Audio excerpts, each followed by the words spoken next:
RD बातमी.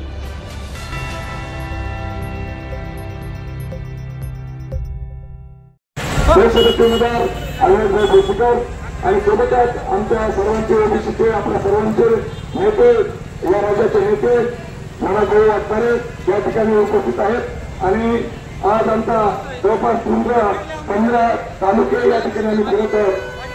अर्धापूर तालुका झाला, नांदेड, राजापूर, भोकर, उमरी, नंतर धर्माबाद, आता इथून पिंपरी जाणार.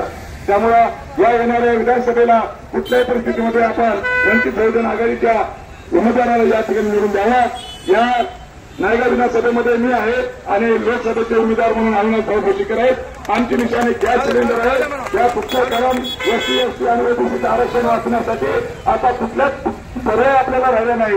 एससीच्या आरक्षणामध्ये क्रिमिनल लागू लागलेले आहे, ओबीसीच्या आरक्षणामध्ये सुद्धा. आरडी बातमी.